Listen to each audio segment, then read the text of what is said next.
నమస్కారం. AP deputy CM Pawan Kalyan 15 రోజుల పాటు ఉపవాస దీక్షని ప్రారంభించారు. గతంలోనూ ఎన్నో రకాల దీక్షల్ని ఆయన చేయటం జరిగింది. అవన్నీ ఆయన చేస్తూ ఉండటం చూసి చాలామంది కూడా ఆచరించడం ప్రారంభించారు. అయితే ఇప్పుడు చేయబోతున్న ఈ 15 రోజుల ఉపవాస దీక్షకి సంబంధించి ఎలాంటి నియమాలు పాటించాలి, లేదంటే అది సామాన్య ప్రజలు కూడా చేసుకోవచ్చా అనే వివరాలన్నీ కూడా మనకి తెలియచేయటానికి, అలాగే మనతో చాలా విషయాలకు సంబంధించి మాట్లాడడానికి ఆధ్యాత్మికవేత్త ముల్లపూడి సత్యనారాయణమూర్తి గారు మనతో పాటు ఉన్నారు. వారితో మాట్లాడదాం. నమస్కారం. నమస్కారం ధనలక్ష్మి. ఇప్పుడైతే మనం ప్రత్యేకంగా పవన్ కళ్యాణ్ గారు చేపట్టబోయిన ఈ 15 రోజుల దీక్ష గురించి మాట్లాడబోతున్నాము. ఈ సీజన్లో చాలామంది దీక్షలు చేస్తూ ఉంటారని కూడా వింటూ ఉన్నాము. సో అలాంటి సందర్భంలో ఈ ఉపవాస దీక్ష ఎందుకు చేస్తూ ఉంటారు అనే విషయం గురించి. మనకి పవన్ కళ్యాణ్ గారు సహజ భక్తుడు. ఆయన అందువలన వారాహి అమ్మవారి భక్తుడు, కొండగట్టు ఆంజనేయ స్వామి భక్తుడు. కాబట్టి ఆయన ఎలక్షన్ క్యాంపెయిన్ అప్పుడు కూడా ఆయన వాహనానికి వారాహి అని పేరు పెట్టుకున్నారు.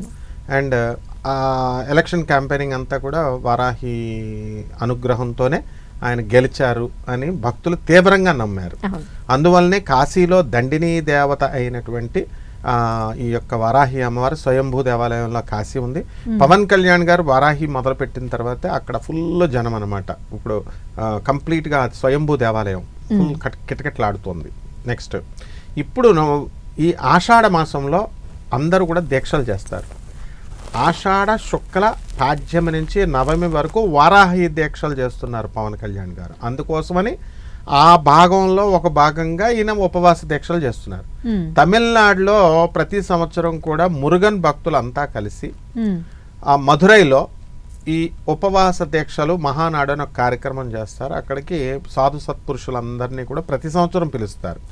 ఇప్పుడు మన పవన్ కళ్యాణ్ గారిని కూడా గెస్ట్గా పిలిచారు. ఆయన ఒక దీక్షలో ఉన్నారు. ఆయన ఈ ఎలా సెట్ చేసుకుంటారంటే వాళ్ళు ఈ వారాహి దీక్షకి ముందు, అమావాస్యకు ముందు ఒక టోటల్ 15 రోజులు కాబట్టి ఒక వారం రోజుల ముందు ఇక్కడ, ఆ తర్వాత 9 రోజుల దీక్ష కంప్లీట్గా అయితే 15 రోజుల్లో పూర్తయ్యేలాగా. కాబట్టి అందుకోసం అని చెప్పేసి ఆయన దీక్షలో వెళ్ళడం జరిగింది. ఇది డిఎంకే అక్కడ సెక్యులర్ పార్టీ కాబట్టి బీజేపీ అంతా కూడా ఈ వాళ్ళు భక్తి పేరుతో, ఈ పూజల పేరుతో, ఈ సనాతన ధర్మం అంటూ ఈయన స్టార్ట్ చేసిన మూమెంట్ని కూడా వాళ్ళుగా సహజంగా పొలిటికల్ గ్రౌండ్స్లో వాళ్ళు ఏం చేస్తారంటే విమర్శిస్తారు. అది కామన్ అవన్నీ. సో వాళ్ళ పార్టీ రావాలని, బీజేపీ రాకూడదని ఇలా వాళ్ళు, అందువలన వీళ్ళంతా బీజేపీ పార్టీ ఆడేటటువంటి డ్రామాలో ఒక భాగంగా మన పవన్ కళ్యాణ్ గారు దీక్షలు చేస్తున్నారు, ఈ హిందుత్వాన్ని ఇలా ప్రోత్సహిస్తున్నారు అన్నట్టు చెప్పారు. కానీ ఇదేంటంటే ఆయన మహాభక్తుడు ఆయన పవన్ కళ్యాణ్ గారు. కాబట్టి ఆ దీక్షలో వ్యక్తిగతంగా తాను లబ్ధి పొందాడు. కాబట్టి మొన్న మధ్య తిరుపతి కూడా చూసాను, వాళ్ళ ఆవిడ గారు వెళ్ళి బుక్లో రాసి ఫారినర్ అయినా కూడా గుండు తలనీలాలన్నీ ఇచ్చి చేస్తారు. అంటే భక్తి కనబడుతుంది మనకి. కాబట్టి ఆ భక్తిలో భాగంగానే ఇప్పుడు అందరూ కూడా చాతుర్మాస దీక్షలను చేస్తూ ఉంటారు. ఆ దీక్షలో భాగంగా అందరూ కూడా ఈ 4 నెలలు కూడా కార్తీక మాసం ఎండింగ్ వరకు కూడా మనకి ఈ యొక్క చాతుర్మాస దీక్షలు, ఈ రకరకాల దీక్షలు చేస్తూ ఉంటారు 4 నెలలు. అందులో భాగంగా ఈయన ఉపవాస దీక్ష చేస్తున్నారు. దీనికి ప్రత్యేక నియమాలు ఏమి ఉండవమ్మా. ఎందుకంటే పొలిటీషియన్ కాబట్టి ఆయన మార్నింగ్ వెళ్ళి సాయంత్రం అసలు పొలిమేర దాటకూడదు. ఆ దీక్షలు తీసుకున్న వాళ్ళు, ఉపవాస దీక్షలు తీసుకున్న వాళ్ళు పీఠం పెట్టి పొలిమేర దాటకూడదు ఊరు. కాబట్టి ఈయన డిప్యూటీ సీఎం హోదాలో ఉన్నాడు, వెళ్ళక తప్పదు. కాబట్టి స్ట్రిక్ట్గా ఉండేటటువంటి నియమాలు కాకుండా అత్యవసర పరిస్థితుల్లో ఆయన వెళ్తున్నాడు. సో అక్కడ ఆయన వెళ్ళొచ్చు, తప్పేం లేదు. ఎవరైతే ఈ దీక్షను చేయాలి, పవన్ కళ్యాణ్ గారు చేసే దీక్షను చేయాలి అనుకునేటటువంటి భక్తులు వీలున్నంత వరకు ఈ 15 రోజులు కూడా ఊరు దాటకుండా రోజు ప్రొద్దున్న పూజ చేయాలి, సాయంత్రం పూజ చేయాలి, పసుపు రంగు బట్టలు వేసుకోవాలి, ఏ రకమైన వస్త్రాలనే వేసుకోవచ్చు, ఏ దేవుడికైనా చేసుకోవచ్చు, ప్రత్యేకించి దీనికని కాదు. ఆయన వారాహి భక్తుడు కాబట్టి వారాహి అమ్మవారికి చేస్తున్నారు కాబట్టి ఆ గ్రీన్ కలర్ లేకపోతే పసుపు కలరు బట్టలు వేసుకొని మంచిగా మడిగా ఆచారంగా రోజు అయ్యప్ప స్వామి దీక్షకు ఎలాగైతే చేస్తామో ఆ విధంగా రోజు అమ్మవారి యొక్క మంత్రాన్ని జపించుకోవడం, లేదా అష్టోత్తరాలు, సహస్రాలు, వారాహి స్తోత్రాలను ఉంటాయి, ఇవన్నీ కూడా చేసుకుంటూ పాయసాన్నం కానీ ఏదో ఒక పులిహార నైవేద్యం చేసి వీళ్ళు నిమ్మకాయ పెట్టి పసుపు కొమ్ములు అవన్నీ అక్కడ పెట్టి చేసుకుంటే సరిపోతుందమ్మా. ఇదే దీక్ష. అంటే కొంతమంది లేదంటే మనం డిప్యూటీ సీఎం పవన్ కళ్యాణ్ గారిని తీసుకుంటే ఆయనకు మీరు చెప్పినట్టే ఇలా 15 రోజుల పాటు నియమాలతో పాటించడం అనేది కొంత కష్టం, పొలిమేర దాటకుండా అని. సాధారణంగా చేసేవాళ్ళైనా కూడా ఏదో ఒక బిజీ లైఫ్లో 15 రోజుల పాటు చేయలేకపోయినా ఒక్కరోజు కూడా చేసుకొని ఏమన్నా అలాంటి వెసులుబాటు కూడా ఉంటుందా ఈ పూజలో? డెఫినెట్లీ 9 రోజులు నవరాత్రులు చేయనటువంటి వాళ్ళు 15 days చేస్తున్నాం కదా, నవరాత్రుల గురించి చెప్తాను. లాస్ట్ 3 రోజులు చేస్తే సరిపోతుంది. 9 రోజులు చేయలేని వాళ్ళు అష్టమి, నవమి, దశమి. ఓకే, మళ్ళీ ఈ 3 రోజులు కూడా చేయలేనటువంటి వాళ్ళు సప్తమి మూలా నక్షత్రంలో చేస్తే సరిపోతుంది. ఆ విధంగా ఈ 15 రోజుల దీక్ష ఎవరైతే చేయలేనటువంటి వాళ్ళు ఎవరైతే ఉన్నారో ఈ అష్టమి రోజు అంటే 8వ రోజు మనకి అష్టమి తిథి ఎప్పుడైతే వచ్చిందో ఆ అష్టమి తిథి రోజున కనుక వీళ్ళు కనుక ఒక్కరోజు చేసుకుంటే సరిపోతుంది. అండ్ అంత స్ట్రిక్ట్గా చేయాల్సినటువంటి అవసరం లేదు. వాళ్ళు ఏదైనా అర్జెంట్ పనులు ఉన్నాయనుకోండి పొలిమేర దాటి వెళ్ళొచ్చు. కాబట్టి అంటే అక్కడ ఆ పీఠంలో వాళ్ళ ఆ రోజు పూజ మిస్ కాకుండా ఆ ఊరిలో ఏ ఊరైతే వెళ్ళారో ఆ ఊరు ఆ దీక్ష అక్కడ పూజ చేసుకుంటే సరిపోతుంది. కలసం అంటే కదపలేము కానీ మామూలుగా అక్కడ పూజ చేసుకోవచ్చు. అలా ఆ విధంగా వీళ్ళు అందుకనే ఇటువంటి దీక్షలు చేసినప్పుడు మ్యాక్సిమం వెళ్లకుండా ఒకే ఊర్లో ఉండి చేసుకోవడం మంచిదన్నమాట. ఒకరోజు చేయొచ్చు, మీరు అన్నట్టు అష్టమి రోజున చేస్తే సరిపోతుంది. ఓకే, మనకు కూడా ఇక్కడ ఏపీ తెలంగాణ దగ్గరలో ఎక్కడైనా వారాహి అమ్మవారి టెంపుల్స్ ఏమన్నా ఉన్నాయా? లేదంటే చాలా మంది మీరు చెప్పినట్టే కాశీ దాకా వెళ్తున్నారు, ఇక్కడ ఏమన్నా ఉన్నాయా? పెట్టుడు టెంపుల్స్ అమ్మా, అసలు స్వయంభూ కాకుండా. టెంపుల్స్ అనే పదం హిందూ మతంలో చాలా తప్పమ్మా. దేవుడు పూజ అనగానే టెంపుల్ ఎక్కడ అంటారు, దీన్ని అదునుగా తీసుకొని అందరూ టెంపుల్స్ కట్టేస్తున్నారు. ఇప్పుడు ప్రతి ఒక్కళ్ళు వారాహి టెంపుల్స్, వారాహి పీఠాలని, పెట్టుడు పీఠాలు ఎక్కువైపోయినాయి. వారాహి, ప్రత్యంగిర అమ్మవారు, తర్వాత దేవాలయాలు అని ఎక్కడ పడితే అక్కడ కడుతున్నారు. సో అవసరం లేదు, అవన్నీ కూడా వెళ్ళాల్సిన అవసరం లేదు. వారాహి పీఠాలు చాలా ఉన్నాయి, ఎక్కడ పడితే అక్కడ ఉన్నాయి. కాబట్టి దానికి వెళ్తే వాళ్ళు అక్కడ ఉన్నటువంటి ఆ పీఠ నిర్వాహకులు వాళ్ళు ఈ పూజ చేయాలా, ఆ పూజ చేయాలా, ఇది చేయాలా చాలా కాస్ట్లీగా ఉంటున్నాయి. మామూలు పంతులు గారులు ఇదివరకు కాలంలో మనం ఏ శివాలయానికి వెళ్ళామనుకో రుద్రాభిషేకం చేసుకోండి లేకపోతే హోమం చేసుకోండి, ఒక రీజనబుల్ ప్రైస్ ఉండేది. ఇప్పుడు అట్లా కాదనమాట, ఇవన్నీ చాలా ఎక్స్పెన్సివ్గా చేస్తారు వాళ్ళు. కాబట్టి వెళ్ళాలి అనుకుంటే పీఠాలు చాలా ఉన్నాయి. కాశీ వెళ్ళినప్పుడు వారాహి అమ్మవారిని అక్కడ చూడొచ్చు. అక్కడ కూడా మామూలుగా ఒక పైనుంచి కిటికీలో నుంచి చూడనేస్తారు అంతే. కాబట్టి ఆంధ్రప్రదేశ్ అండ్ తెలంగాణలో చాలా దేవాలయాలు ఉన్నాయి, చాలా ప్లేసెస్లో ఉన్నాయి. అండ్ వాళ్ళు వెళ్ళాలంటే వెళ్ళొచ్చు. అవన్నీ పెట్టుడు దేవాలయాలే అనమాట, నాట్ ఆథరైజ్డ్, స్వయంభూలు కాదు. ఇప్పుడు చేసే దీక్ష కూడా వారాహి దీక్ష కిందకే వస్తుందంటారా? గతంలో కూడా ఆయన చేశారు. ఆయన ఎప్పుడు చేసినా 2 దీక్షలు చేస్తారు ఆయన. వారాహి దీక్ష, కొండగట్టు ఆంజనేయ స్వామి దీక్ష. ఆయన వేసే బట్టలను బట్టి ఆ కలర్ని బట్టి మనం ఆ దీక్ష చెప్పాలన్నమాట. ఆంజనేయ స్వామికి సింధూరం వేస్తే ఆయన కొండగట్టు ఆంజనేయ స్వామి దీక్ష చేస్తున్నట్టు. ఇక మిగతా డ్రెస్సులు వేస్తే వారాహి అమ్మవారు. ఇప్పుడు వారాహి గుప్త నవరాత్రులు జరుగుతోంది కదా, అందుకని ఇప్పుడు ఆయన చేసేది వారాహి అమ్మవారి దీక్ష మాత్రమే. ఓకే, ఇప్పుడు దీక్ష చేయడానికి గురువుల దగ్గర నుండి ఏదైనా మంత్రం లాంటివి లేదంటే ఏమైనా తీసుకోవాలంటారా? మంత్రోపదేశం తీసుకొని ఆ తర్వాత ప్రారంభించాలా? అంటే గురువు అంటే ఇక్కడ ఏంటంటే అమ్మా, ఎవరో ఒకళ్ళు వెల్విషర్ ఉండాలి. వెల్విషర్ ఉండి మామూలుగా వాళ్ళు అందులో సిద్ధులై ఉండాలి. ఇవన్నీ ఉండవు ఇప్పుడు ఈ కలియుగంలో. కాబట్టి ఎవరో ఒకళ్ళు సాంప్రదాయంగా గురువు శిష్యుడు పరంపర ఒకటి సృష్టించాం మనం. అందువల్ల చెవిలో చెప్తున్నట్టుగా తీసుకోవచ్చు ఎవరో ఒకళ్ళు. కాకపోతే ఎక్స్ప్లాయిటేషన్ ఎక్కువయ్యి డబ్బులు ఎంత ఎక్కువ ఇస్తేనే నేను చెప్తాను లేకపోతే చెప్పను అని గురువులు ఎక్స్ప్లాయిట్ చేస్తున్నారు. కాబట్టి అది అవసరం లేదు. డైరెక్ట్గా శంకరాచార్యుల వారు ఫోటో పెట్టుకొని, దత్తాత్రేయ స్వాముల వారు గురు, నృసింహ సరస్వతి స్వాముల వారు జగద్గురువు అయినటువంటి శ్రీకృష్ణుడు, దక్షిణామూర్తి, వాళ్ళ దగ్గర నుంచి మంత్రోపదేశం వాళ్ళు చేసుకోవచ్చు. ఇప్పుడు సీతారాముల కళ్యాణం చేస్తున్నాం, సీతాదేవి రాముల వారికి డైరెక్ట్ చేస్తున్నారు, విగ్రహాలు పెడుతున్నారు, పంతులు గారు తాళి కడుతున్నారు సీతాదేవికైనా. సో ఇది ఒక క్రియ. ఆ విధంగా గురు పరంపరలో అక్కడ ఫోటోలు పెట్టుకుని డైరెక్ట్ వీళ్ళు మంత్రం చేసుకోవచ్చు. అందుబాటులో ఉన్నారు మంచివాళ్ళు, వీళ్ళు ఎక్స్ప్లాయిటర్స్ కారు అని అనుకున్నటువంటి వాళ్ళు ఒక గురువు చేత ఎవరో ఒక మనిషి చేత చెప్పించుకుంటే మంచిదే. వీళ్ళు శ్రద్ధ భక్తి అక్కడ ప్రధానం అన్నమాట, కేవలం ఇచ్చేటటువంటి వాళ్ళు అని కాదు. ఎప్పుడైనా సరే నిజమైనటువంటి మంత్రదీక్ష తెలుసుకోవాలి అనుకున్నప్పుడు గురువును శిష్యుడు, శిష్యుని గురువు పరీక్షించుకోవాలి ఒకళ్ళనొకళ్ళు. సో ఇప్పుడు అలా కాదు, ఇచ్చేటటువంటి వాళ్ళు బోల్డ్ మంది ఉన్నారు. ఎప్పుడైతే మంత్రం ఇచ్చేసిన తర్వాత ఈ శిష్యుడు చేయలేదో ఆ గురువు చెయ్యాలి, మిగతాదంతా కౌంట్ పూర్తి చేయాలంటే అమ్మవారు ఊరుకోదు. కాబట్టి ఇలాంటి నియమాలు ఉన్నాయి. కాబట్టి ఎవరు పడితే నిజమైనటువంటి గురువు అయితే ఎవరికి మంత్రాలు ఇవ్వడు. Very rare in his life time 1 or 2 మందికి ఇస్తాడు. రామకృష్ణ పరమహంస అని ఎంటైర్ లైఫ్లో ఒక్క స్వామి వివేకానందకి మాత్రమే ఇచ్చాడు.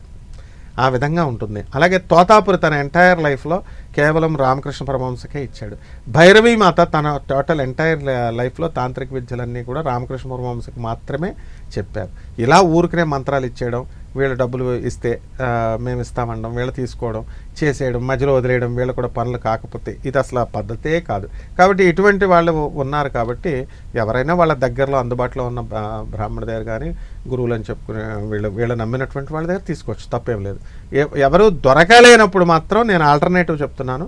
జగద్గురువు అయినటువంటి ఆదిశంకరాచార్యులు వారి ఫోటో పెట్టుకొని, కృష్ణుడి ఫోటో పెట్టుకొని, జగద్గురువులు వీళ్ళంతా కూడా దత్తాత్రేయులు వారు తీసుకొని మంత్ర జపం స్టార్ట్ చేసేయచ్చు. ఓకే.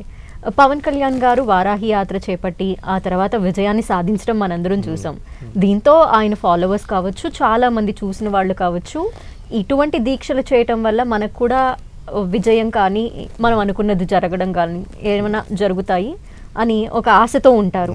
సో నిజంగానే అనుకున్నది జరుగుద్దంటారా నియమనిష్టలతో దీక్ష చేస్తే? అంటే పవన్ కళ్యాణ్ గారు Rome was not built in a single day. Over నైట్లో ఏది జరగదు. రోమ్ నగరం కూడా నిర్మించలేదు. ఆయన 10 సంవత్సరాలు ఎన్నో అవమానాలు పడ్డాడు. పార్టీ క్యాడరేన్ నిలబెట్టుకున్నాడు, ఖర్చు పెట్టుకున్నాడు, చేశాడు. నిజంగా చేయాలన్న సంకల్పం ఉంది. అలా 10 years అపారమైనటువంటి కృషి వల్ల భగవంతుడు ఆయనకి తోడై ఉన్నాడు. ఆయన జాతకంలో ఆ యోగం ఉంది. ఆయనకి సీఎం అయ్యేటటువంటి యోగం, డిప్యూటీ సీఎం అయ్యే యోగం ఉంది కాబట్టి గెలిచాడు. కాబట్టి ప్రతి మనిషికి కూడా అమ్మవారు ఆయన్ని చేశాడంటే కేవలం ఒక 4 రోజులు వారాహి అమ్మవారికి చేసేసి కేవలం ఒక వారం చేసేసినంత మాత్రాన ఆయన సీఎం అయిపోయాడు అనుకుంటే పప్పులో కాలేసినట్టే. కాబట్టి డెఫినెట్గా మనము ఏమండి మరి అమ్మవారు ఇవ్వదా అండి అంటే ఇచ్చే కెపాసిటీ ఆమెకు ఉంది, తీసుకునే కెపాసిటీ మనకు లేదు. కాబట్టి ఎవరైతే పురుష ప్రయత్నం చేస్తూ హార్డ్ వర్క్ చేస్తూ అమ్మవారి యొక్క అనుగ్రహంతో మనం అమ్మవారి పూజలు చేస్తే తప్పకుండా ఆ అమ్మవారు మనకి ఏ కోరికనైనా, ఎంత లెవెల్ కోరికనైనా ఇవ్వగలదు. కానీ ఆమె తలుచుకోవాలి, మనం కాదు. మనిషి ఏమనుకుంటాడంటే గ్రీడీ ఉంటుంది. అందువల్ల గ్రీడ్ వల్ల ఈ కోరికలు తీరాలా, ఆ కోరికలు తీరాలా అంటారు. అన్నీ తీరకపోయినా ఆమె తలుచుకుంటే అన్ని కోరికలు తీర్చగలదు. మనిషి మనం చేసుకునే సాధనను బట్టి ఉంటుంది. నేను ముందే చెప్పినట్టుగా పేదవాళ్ళకి సేవ చేయాలి, అనాథ పిల్లలకి సేవ చేయాలి, వికలాంగులకి, తర్వాత సాధువులకి సహాయం చేస్తూ help the poor, help the needy పాలసీలో వెళ్తే ఈ సాధన చేసుకుంటే గ్యారంటీ ఎంత కష్టమైన పని అయినా వాళ్ళు సక్సెస్ అవుతారు. కొన్ని దీక్షల్ని ఆడవాళ్ళు చేయకూడదు అని అంటూ ఉంటారు. దీనికి ఏమైనా నియమాలు ఉంటాయా? వారాహి దీక్షల్ని ఆడవాళ్ళు మగవాళ్ళు అనే తేడా లేకుండా చేసుకోవచ్చు అంటారా? ఎవరైనా చేసుకోవచ్చు. భవానీ దీక్ష చేస్తున్నాం, ఆడవాళ్ళు అందరూ చేస్తున్నారు కదా. మెన్స్ట్రల్ సైకిల్ ప్రాబ్లం వస్తుంది కాబట్టి ఆ మెన్స్ట్రల్ టైంలో మనము పీరియడ్స్లో చేయకూడదు, అడ్డొస్తుందని అంటాం. దానికి తగిన జాగ్రత్తలు తీసుకొని ఎవరైతే ముందు 9 రోజులే కాబట్టి ఆ పీరియడ్స్ని చూసుకొని చేసుకోవచ్చు. ఆడవాళ్ళు చేసుకోవచ్చు, మగవాళ్ళు చేసుకోవచ్చు. కానీ ఈ పీరియడ్స్ టైంలో మాత్రం చేయకూడదు. అందువల్ల అది జాగ్రత్తగా పీరియడ్స్ మొనోప్లాజం స్టేజ్కి వచ్చినటువంటి వాళ్ళు, చిన్నపిల్లలు వాళ్ళు చేసుకోవచ్చు. ఈ మామూలు ఏజ్లో ఉన్నటువంటి వాళ్ళు మాత్రం మెన్స్ట్రల్ సైకిల్లో పీరియడ్స్ లేకుండా జాగ్రత్తలు తీసుకొని చేసుకుంటే అందరూ చేసుకోవచ్చు అమ్మ. ఇప్పుడు ఉపవాస దీక్ష అంటున్నారు. ఉపవాస దీక్ష అంటే ఏం తినకుండా అనేది అందరికీ తెలిసింది కాబట్టి ఇది కూడా ఒక రూలే, అంటే దేవుడికి దగ్గరగా ఉండటం అనే దానితో పాటు. సో ఏం తినొచ్చు, ఏం తినకూడదు, ఈ 15 రోజుల పాటు ఎలా ఉండాలి? సాత్వికమైన ఆహారం తీసుకోవాలి. అంటే only vegetables, only fruits and only ఆకుకూరలు, పప్పు దినుసులు ఇలాంటివే. అంటే అది కూడా లిమిటెడ్ ఫుడ్. ఇప్పుడు అయ్యప్ప స్వామి దీక్షలో నువ్వు చాలా మందిని చూడు, వాళ్ళు లిమిటెడ్ ఫుడ్ అనేటటువంటి దాటేసి ఫుల్ హెవీ ఫుడ్ తింటారు. వాళ్ళు మధ్యాహ్నం దీక్షకు అందరూ పిలుస్తారు, రకరకాల ఐటమ్స్ వండుకుంటారు, సుష్టిగా భోజనం చేస్తారు. సాయంత్రం టైము, మార్నింగ్ టైం కూడా ఎంప్టీ స్టమక్ ఉండాలి అన్నారు. ఎంప్టీ స్టమక్ ఉండాలి అంటే ఎందుకు? అసలు ఉత్తప్పుడే అప్పుడే కాదు, దీక్షప్పుడే కాదు, ఉపవాస దీక్షప్పుడే కాదు, మనిషి మానవుడు ఎప్పుడు కూడా 4 పార్ట్స్, క్వాడ్రంట్స్, 4 క్వాడ్రంట్స్ కింద మనం తినాల్సి వస్తే 3 క్వాడ్రంట్స్ తిని 1 క్వాడ్రంట్ ఎప్పుడు ఎంప్టీగా ఉంచాలి స్టమక్ని, ఎప్పుడు 1 టైం తిన్నా సరే. అండ్ అందుకనే నైట్ టైం ఇంకా లైట్ ఫుడ్ తీసుకోవాలి, హాఫే తినాలి అని చెప్పారు. కాబట్టి అన్ని వెజిటబుల్స్ని, అన్ని ఫ్రూట్స్ని వీళ్ళు తినొచ్చు. అండ్ హెవీ ఫుడ్ ఈ 9 రోజులు తినకూడదు. మార్నింగ్ ఏదో లైట్గా ఏదో తిన్నాము, బ్రతకడానికి తిన్నాము అన్నట్టుగా తినాలి తప్ప తినడం కోసమే మనం బ్రతుకుతున్నాము అనే లెవెల్లో తినకూడదు. ఇప్పుడు పవన్ కళ్యాణ్ గారైనా ఆయన దీక్షలో తినకుండా చేయరు కదా, తింటారు, మధ్యాహ్నం భోజనం చేస్తారు, సాయంత్రం టిఫిన్ చేస్తారు. అంతేగాని కఠోర దీక్షతో 15 రోజులు ఆయన ఎవ్వరు ఏమీ వితౌట్ వాటర్ కానీ వితౌట్ ఫుడ్ కానీ ఎవరు ఉండరు. లిమిటెడ్ ఫుడ్ తీసుకుంటారు. అలాగే లిమిటెడ్ ఫుడ్, వెజిటేరియన్ ఫుడ్ తీసుకుంటే సరిపోతుందమ్మా, అదే నియమం. ఓకే. అలాగే నేల మీద పడుకోవటం అని, చెడు మాట్లాడకూడదని, ఇటువంటివి కూడా కొన్ని నియమాలు ఉంటాయి. సో ఏది పడితే అది చేసేస్తూ దీక్ష అని చెప్పకూడదు కాబట్టి ఈ దీక్షలో ఎలా ఉండాలి? ఈ దీక్షలో ఏది పడితే వాళ్ళు చెడు మాట్లాడడము, నువ్వు అన్నట్టుగా చెడు ఆలోచించడం ఇలాంటివన్నీ చేయకూడదు. అది ఏ దీక్షకైనా చేయకూడదు. అది చేస్తే మనకే నష్టము. ఆ తర్వాత ఈ చెడ్డ పనులు చేయకూడదు, కపట ఆలోచనలు చేయకూడదు, హిపోక్రైట్స్గా ఉండకూడదు, మనల్ని మనం మోసం చేసుకుంటూ. నెంబర్ 1. నెంబర్ 2, నేల మీద పడుకుంటే మంచిదే. కానీ నడువు నొప్పులు ఇలాంటి వాళ్ళు ఉంటారు. అటువంటి వాళ్ళు బెడ్ మీద పడుకోకూడదు అని అనుకుంటే దాని మీద బెడ్ మీద పడుకోవచ్చు. అంటే చేంజ్ చేసి వీళ్ళనంత వరకు టేబుల్స్ వేసుకోవడమో, లేకపోతే వాళ్ళ వీళ్ళని బట్టి బెడ్స్ కుదిరిన వాళ్ళు నేల మీద పడుకుంటే మంచిది. Next, food limitations, vegetarian food. ఆ తర్వాత అబద్ధాలు ఆడకూడదు. ఇట్లాంటివన్నీ ఉన్నాయి. మరి అవన్నీ మనము ఇదైతే అయినప్పుడు మడి ఆచారాలు మనం వీలునంతలో పాటించాలి. ఇవన్నీ ఆచరిస్తే మాత్రమే అప్పుడే సిద్ధవుతుంది. అలా కాకుండా ఏదో క్యాజువల్గా మనం ముందు ముఖ్యంగా శ్రద్ధ, భక్తి ఉండాలి. అది లేకుండా ఊరికనే క్యాజువల్గా నేను చేసేస్తున్నాను అని చేసేస్తే సరిపోదు. నాకు అమ్మవారు డెఫినెట్గా ఆప్టిమిస్టిక్గా ఉండాలి. నాకు తప్పకుండా అమ్మవారు ఇస్తుంది, నేను తప్పకుండా నేను చేయగలను అనే నమ్మకం ఉండాలి. ఆ పూజ చేసే పూజ మీద, దీక్ష మీద గౌరవం ఉండాలి. ఇవన్నీ ఉన్నప్పుడే సక్సెస్ వస్తుందమ్మా. అయితే మన తెలుగు రాష్ట్రాల వరకు చూస్తే అయ్యప్ప దీక్షలు కానీ, భవానీ దీక్షలు కానీ చేపట్టేవారు చాలా మంది ఉంటారు. ఇవి మనకు బాగా తెలిసినవి. కానీ కొంత పవన్ కళ్యాణ్ గారు ఈ వారాహి అమ్మవారి దీక్ష స్టార్ట్ చేసిన దగ్గర నుండి ఈ దీక్షని కూడా ఎక్కువగా తీసుకుంటున్నారు అనేది ఏమన్నా మీకు ఐడియా ఉందంటారా? దీనిపైన ఏమంటారు? ఇంకా అప్పుడే రాదు. అయ్యప్ప దీక్ష వచ్చినప్పుడు ముమ్మరంగా మన వాళ్ళంతా కూడా ఆంధ్ర, తెలంగాణ నుంచి కంప్లీట్గా అయ్యప్ప స్వామికి వెళ్తుంటే దానికి చెక్ పెట్టడానికి రాచకొండ కామేశ్వర శర్మ గారని నేను స్టూడెంట్ ఏజ్లో ఉన్నప్పుడు మా బెజవాడ కనకదుర్గమ్మ దేవస్థానంలోనే స్టార్ట్ చేశారు. స్టార్ట్ చేస్తే అంతా ఎర్ర బట్టలు వేసుకోవడము, ఆడవాళ్ళు మగవాళ్ళు అందరూ ముసలి వాళ్ళు వేసుకోవచ్చు. భవానీ జై భవానీ, జై జై భవానీ అంటూ same on par with Ayyappa Swamy దీక్షల్లాగా ఈక్వల్గా చేశారు. మంచి ఫేమస్ అయింది. ఆ తర్వాత దేవస్థానానికి వాళ్ళకి గొడవలు అయ్యి అతనికి నా కళ్ళ ముందే జరిగినాయి అవన్నీ. దేవస్థానం వాళ్ళు సపరేట్ దీక్ష పెట్టుకున్నారు, ఈయన కిందకు వచ్చి పెట్టుకున్నాడు హోమాలు చేసుకోవడం. అంటే ఆ విధంగా భవానీ దీక్ష 2 పార్ట్స్ కింద అయిపోయి ఓకే దేవస్థానం కంటిన్యూ చేసుకుంటూ వస్తుంది. వాళ్ళు దీక్షలు వేసుకున్న వాళ్ళు, కుదిరిన వాళ్ళు బెజవాడ వస్తారు. అలా దాన్ని చూసి శివుడి దీక్ష అని వచ్చింది, శివ దీక్ష అని. అలాగే హనుమాన్ దీక్ష, ఆంజనేయ స్వామి దీక్ష, సాయిబాబా దీక్ష అని రకరకాలు వచ్చింది. అవే స్టాండ్ కాలేకపోయింది, అంత మెజారిటీని తెచ్చుకోలేకపోయారు. ఒకటే ఏంటంటే భవానీ దీక్ష కాకుండా దుర్గా దీక్ష అని ఇంకొక ఏరియాలో మనకి మహారాష్ట్రలో మళ్ళీ దుర్గా దీక్ష అని ఉంది. రకరకాల దీక్షలు ఉన్నాయి. ఇంకా పవన్ కళ్యాణ్ గారు మొన్నే స్టార్ట్ చేశారు కాబట్టి ఇది వారాహి దీక్ష కొంతమంది వేస్తున్నారు. అండ్ డెఫినెట్గా ఫ్యూచర్లో ఇది భవానీ దీక్షలాగా ఆయన కనుక సీరియస్గా కనుక చేస్తున్నట్లయితే భవానీ దీక్షలాగా ట్రాన్స్ఫార్మ్ అయ్యి రూపాంతరం చెందడానికి అవకాశాలు ఉన్నాయమ్మా. ఓకే. అంటే మిగిలిన దీక్షలకి ఈ దీక్షకి ఏదైనా తేడా ఉందంటారా? అన్ని దీక్షలు ఒకటే ఇంచుమించుగా. బ్రహ్మచర్యము, ఉపవాసము, నేల మీద నిద్ర, పరోపకార సేవ, ధర్మ చింతన, ఆధ్యాత్మిక చింతన, అలా మనము ఈ యొక్క రూల్స్ యమ నియమ కంపల్సరీ. పూజ చేసేవాడు ఫస్ట్ చేయాల్సింది ఏంటంటే డైరెక్ట్ మంత్రజపం చేసినా, డైరెక్ట్ దీక్ష చేసినా, డైరెక్ట్ పూజలు చేసేసినా రాదు రిజల్ట్.